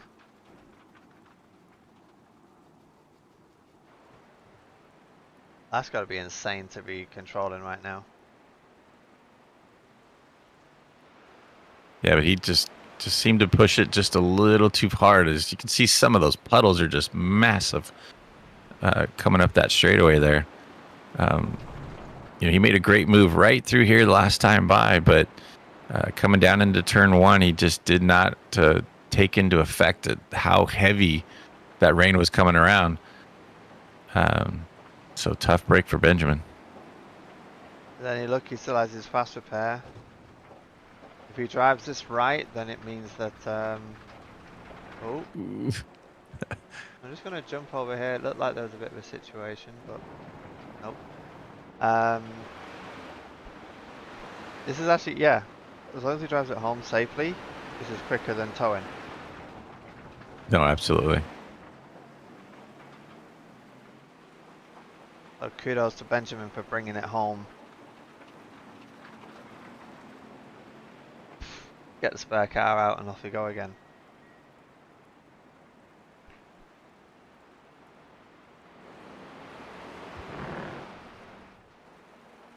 Looks like we got our leaders in GT3 in the pits, Dimitri and Remy. Swatching the drivers over. Yep. And here comes a lot of our GTPs as well. So right on time. This could, you know, those guys coming in about 40 minutes in. It looks like Aerokinetics was off the track back there. Yeah, was that Marcus? That Marcus. Oh, Marcus missing the whole front clip too. No, it's Daniel. Oh, Daniel. That's it. Yep. Aerokinetics, car number 6. Yeah, the rain hovering around the 70%, 69 at the minute. It's playing havoc.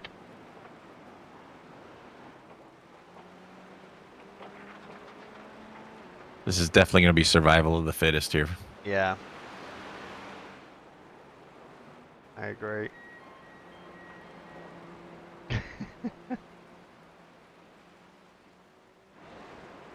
Wow.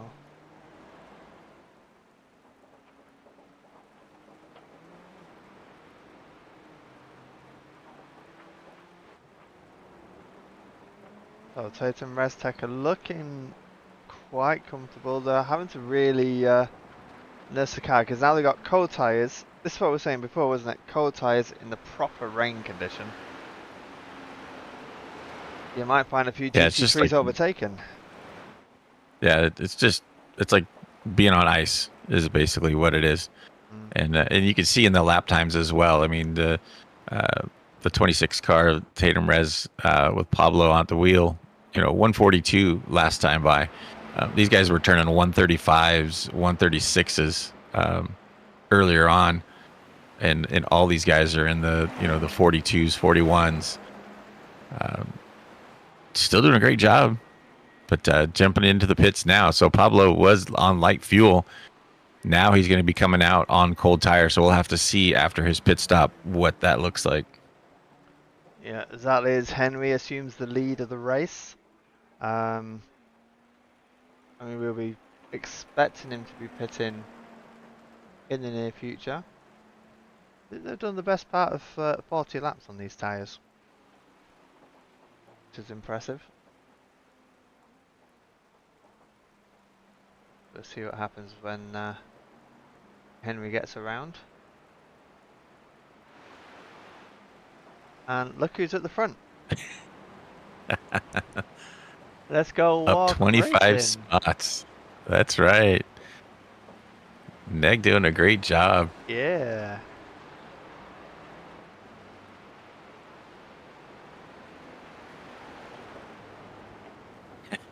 It looks so odd, but it's how many different cars have we seen without that front clip on it right now?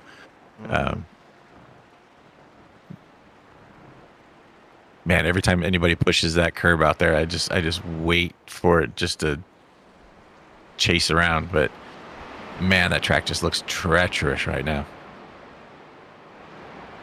And we've just had another jump to pits in the GTP. Looks like Andreas Nadenhoff had a bit of a crash. Let's see if we can see what happened there. Ooh. Oh, big bash at the back there. And flying into turn one. Oof. Oh. Oh, wow. Yeah, double hits there. Yeah, that second hit was the big one. Yeah. But who was the car behind him? That was shrapnel everywhere. I think that was Sam Holden. Oh. Yeah. Ah. Just pieces and parts everywhere on the front straightaway. Let's see if we can change the view on that. Oh, it's on the white line. Wow. Yeah, that was on the white line. We were saying at the beginning of the race, the white lines are just as treacherous as the curves, and with that pit lane sticking out so much, and the fact that the typical line that these guys take goes over that, just absolutely means you're playing by chance, and unfortunately it bit aerokinetics quite badly there. Yeah, I mean it's like we've kind of referenced the F1 race in Australia. That's what happened with so many of those guys, even out on the parade lap, trying to get tires, temperatures in those tires on that wet track, and the paint that they use at that. I mean, it's basically a park where they were racing at. Sorry, easy, Henry, come on. But you put a tire on that wet paint, and it just spun it around as on any kind of acceleration. Yeah, nothing that could be done there from Sam. Apart from when Henry comes into the pits. So he's done his job there, well done. Dominic will be looking to get in front there. He's got the Brit Yank team in front of him, negotiating very gently around the GT3s. Like we were saying before, they can't just slingshot themselves around anymore. Picking the time, going. 75% the rain at the minute, that's crazy. Is this one of the red cells we were talking about earlier?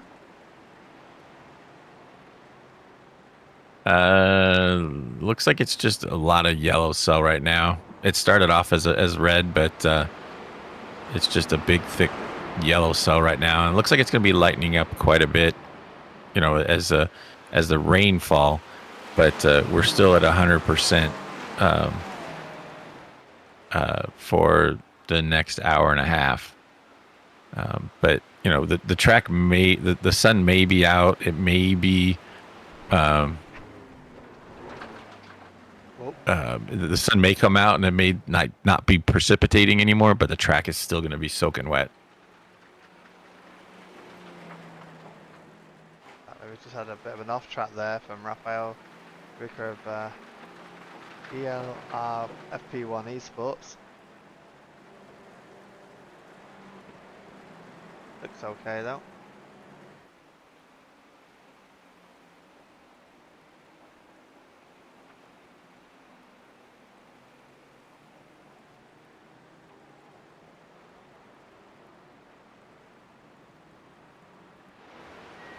It's like no real close battles right now.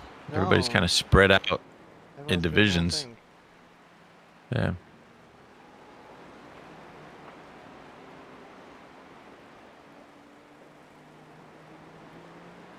Hours walk, Esports leading. Weight loss, I guess. It's great driving by Neg. Absolutely amazing effort. That in the pits, probably. Oh, they got a might bumper. take a few optionals. Yeah. Oh, it'll be interesting to see how long they actually stay in there. But I guess, well, it couldn't have been Meatball because, well, they're getting pent out there. There you go. It's just decided to take a little bit of the optionals by the looks of it. And got a front bumper again. We're not going to recognize the car now. Nope. Get a little bit more front arrow. Maybe get a little more turn in. Looking at the stop time, consistent with the others, so only taking a second or two extra. Yeah, like I said, they're probably just bleeding it off. As you know, as it's coming in, they're just doing their normal pit because he was driving just fine with that whole front clip missing. Doing a great job, up 24 spots. So I mean that's amazing for as much damage as that car had. Neg doing a great job. It was brilliant. I'm just gonna run a refresh and I'm gonna do the old iRacing Control R. So bear with me, everybody, while I deal with that. Let's see if I can get these paints because I missed the paint. You get to Yeah, see we if can't do our anyone's not livery walk seen- without it. I know. You get to see how iRacing view the whole thing when they design the cars as well, which is always fascinating. Hmm. Trying to push it through. Remy 14 from Delta V, holding P2. We should really do a rundown of the various championships. Let's start with the GTP Elite. We have a P1 High Caliber Autosports Red being hunted down by Tatum ResTech number 96. Alessandro Cidi is now in the car for them. In P2. In P3 we have Hugh Haycox from DPR Racing number 979 as they look to get the overtake done on Alessandro. Nice smooth overtake going into the center S's. In P4 we've got Moritz Bainrich back to the car looking normal physical in terms of getting the damage repaired. Brilliant to see him back out there climbing up the spots in P4. Big movers. Alex Crow, Majors Esport, climbed 16 places. We should actually indicate a DPR Racing 979 has also climbed up 16 spots, which is brilliant. P6, we've got Alessandro Majorana from Tatum ResTech number 696 in P6. Paris is in the car for TeamRedX.com, SudSport 915 in P7. And Luca is in the pits. P8 for Tatum ResTech number 69. GTP drivers, the overall leaders, Magic Arrow, are actually leading the way, not just in GTP driver, but overall. Brilliant move there, so climbed at 7 spots. In B2, we have Andreas Nordenhoff from Olympus Esports Vulcan. P3, we've got Ed Shelley driving the Fusion 211 car. In P4, we have Eric Biggs of Impact Sim Sport White. And P5 in the pits, we got Miriam for Sim Party Racing. Work our way through the path, we've got Daniel Dennison from Aero Kinetics in P6. And Luke Santos from Not in Vain Racing Orange 2 in P7. And over to you for the GT3 drivers. The GT3 drivers, we've got Remy leading the way in that Soul Audi in the Delta V Racing number 14 by Keyshop. And then you got about 3 seconds back to the negative Delta by SimGear with Krasmir leading and driving right now in that 81 Porsche. In the third spot is our good friends of Walk Racing Esports. They are acquiring body parts during their pit stops. They got headlights now, getting that front clip back on the car. And still doing a great job. Neg at the wheel, doing a fantastic job. And in the fourth spot in the GT3 drivers class is Impact Sim Sports Blue, the 349 driver of Dexter Castro, driving at the wheel right now. And then about 10 seconds behind them is the fifth place car of Delta V Racing number 2, the Florian Renault at the wheel right now of the 119 car. About a half second back. Good battle with him is the HTS Racing Blue Acura with Sean McLaughlin in the car. So great battle for 5th and 6th in that GT3 driver class.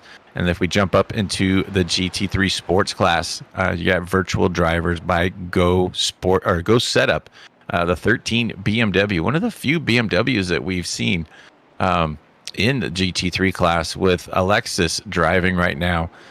Doing a good job. We saw him earlier kind of getting tangled up with somebody, but now leading the GT3 sports class and up 15 spots. In the second spot is Pax Oceana Team Alpha with Chris Daniel in the 915 right now, driving just about 30 seconds behind our leader in the sports class, but still getting around. In the third spot, Sim Party Racing Lambada with Luke Palmer at the wheel of the 29 car. About 8 seconds behind the Pax Oceani team. And then Sim Party Racing Echo in the fourth spot in the 31 car. Brett Akey at the wheel right now. And then you've got about 23 seconds or so back to the Fusion Too Fast, Too Furious Acura of Bryce Roberts. We saw Bryce earlier up front towards the lead pack. So as the pit stops kind of came through, he kind of dropped back into that 15th spot. But Bryce and the team up 14 spots from their starting position. So there's been some big movers, but none more than our good friend Neg with 27 up spots. So Neg doing a great job getting up there. But you still see the CMSRacing.com endurance team with Brett Stevens at the wheel, sitting 13th overall in the GT class, but 6th in GT3 sports. Hopefully we're able to get our paints loaded in, because there's some great looking paints going on right now, and it's a bummer that you're seeing just the stock iRacing paints on these. Yeah, what we'll probably look at doing is if a yellow flag comes out, we'll do a quick reset and see how that turns out. But we don't want to detract from that. We need to keep it on the racing whilst the racing's happening. It is a bummer because we know that a lot of effort goes into the paints. We do love them. I'll see if I can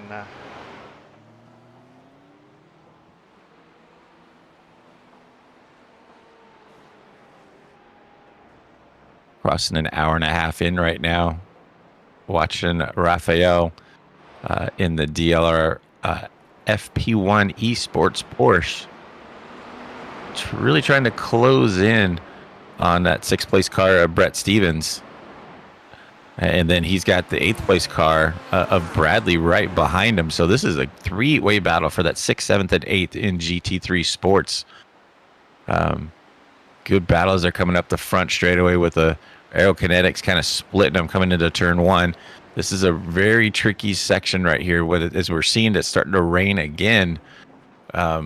Adam, is just the rain just will not let up for these guys, and that hard braking zone up the front straightaway's got to be just so brutal trying to get the car slowed down, as we've seen a couple of the GTPs go off, but man, it's so hard to time on the dry. I cannot imagine what these guys are going through.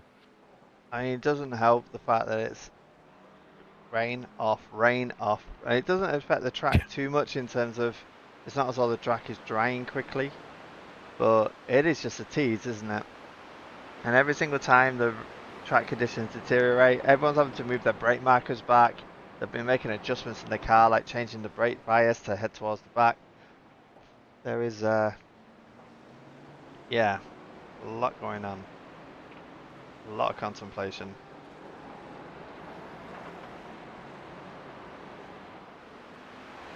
One thing to note, I'm just kind of looking at the overall board right now, and you've got 11 GTP cars in front, and then you've got just like 8 or 10 GT3s in the overall. The Remy Fortin in the Audi, up 26 spots, leading the GT3 class right now. He's 12th overall. I mean, out of all the GTPs that we had in this race, he is sitting 12th overall right now. Yeah, I mean, it's a good, healthy mixture going on right now. I mean, 12th overall, Remy Fortin. There's a lot of GTPs been in battle. There's been a couple of retirements in this race. We've got a few cars still in the pits getting repairs. Sam Holden still in the pits. 15 minutes he's been in there, which, from a driver standpoint, feels like forever. Yeah. So the GTPs in the overall standards are having to work their way through. How many cars have we got within the mix there? 1, 2, 3, 4, 5 GTPs trying to climb through the GT3 rankings and catch up to their fellow class runners.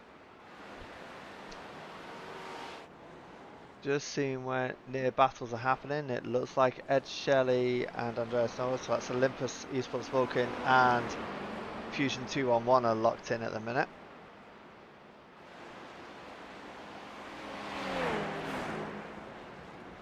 The sun's out again though. That was a very quick shower, wasn't it? Yeah. Welcome to Brazil. And it's coming. See that just on cue again. There's the rain again. So this cell right now is a little on the lighter side, and it's going to be in and out, kind of scattered showers, I guess you could say. And but there is another dark cell coming in behind it. So definitely going to be quite a bit of rain still coming. Yeah. Johan in the chat, broadcast, can you do you know, I've reset my trading pace about 3 or 4 times. It's going to take a bit of a hard reset. So what I've decided to do is wait for a safety car. If a safety car comes, I'll do a quick break. And during that break, we will, I'll turn it off and on again. Do the old computer reset and see if that works, because trading paints is being trading paints. Anyone that uses trading paints knows how temperamental that thing can be. So, well, they had an outage, was it a week ago or so, for like a day, but it is working on my side, so it's not a complete issue. Yeah, I think it's just not really talking to mine for some reason. I did a reset at the beginning of the race to get Impact's liveries on, and it's unfortunately not worked out as planned. But it's because it's too early for you. Yeah, it's 4:40 in the morning where I am, so I think my computer's still asleep. Looking at the protest screen, looks like we got some more stop and holds for avoidable contact. Tatum Res Tech number 69 and Aerokinetics number 6 both have stop and holds for 30 seconds on their next pit stop. And then that looks like about all for split 1 right now. Just coming across a couple split 2s, though, that took them this long to get protest and split 2. So split 2 must be some good, clean action from the protest screen. I'm wondering if they're having to endure the kind of weather that these guys are having to endure. that raises the question, doesn't it? Yes. Uh, This is enjoyable weather, isn't it? enjoyable for us. For the broadcasters, yes. I bet they're having fun out there as well. Oh, very close there. Johnny Ogden Mhm. on the paint. Icing a little bit. I like the tenacity.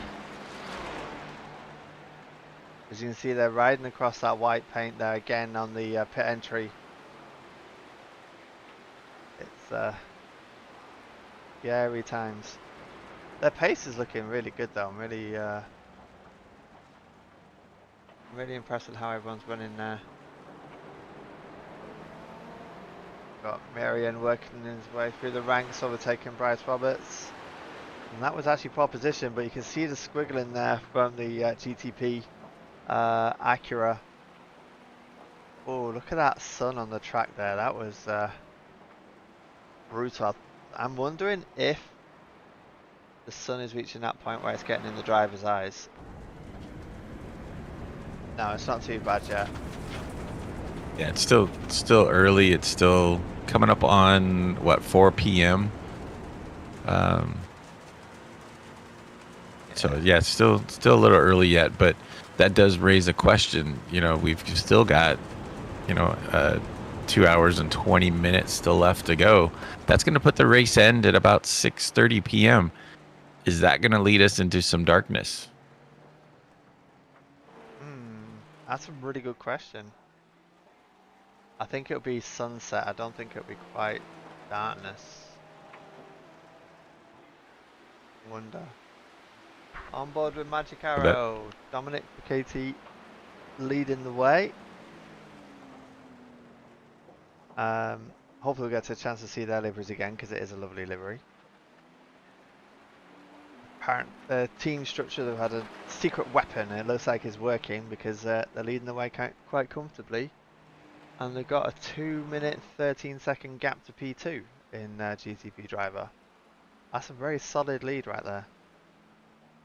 Yeah, that is a very good lead and leading overall. Good jump on them, and they have a 6-second gap back to the elite driver of Hugh Haycox in that DPR Racing 979. I mean, again, the drivers' classes are leading in their divisions, their overall divisions. You got Magic Arrow leading the GTPs, and you got Delta V Racing leading the GT3 class. So both classes of drivers doing the job, showing them the way around. Remy leading them around in that Audi still. Yeah, he's really wheeling that thing around good. I mean, with the GT3s, the GT3 driver is meant to be the higher classification than the GT3 Sports. It kind of makes sense. I know it appears on the tower the other way around. I think that's down to the pace in terms of fast laps and stuff like that. The GTP And GT3 safety Sports. car, safety car, safety car. We have a safety car. No overtaking any cars. Pits remain open. Okay, cool. We're going to take advantage of this, I think, and we're going to do a quick reset of iRacing to see if I can get these paints back. So we're going to stay live, don't worry about it. And Mike, if you're alright to give a little bit of radio commentary as I do this. Safety car is on the between chat 3 and 4. Yep, absolutely. As we are under caution right now, the safety car has come out. Everybody is just going to be filing in. There's going to be no passing. Reminder, please, no overtaking. Yeah, the marshals reminding everybody no overtaking. It's like someone was having a cheeky go there. It's important that everyone has their mics on and working because naturally they need to be able to follow the instructions that's given out. Yeah, no real action, but this does, just to bring the conversation in. This is an early stop for the GT3s. It's an hour and 40 minutes down.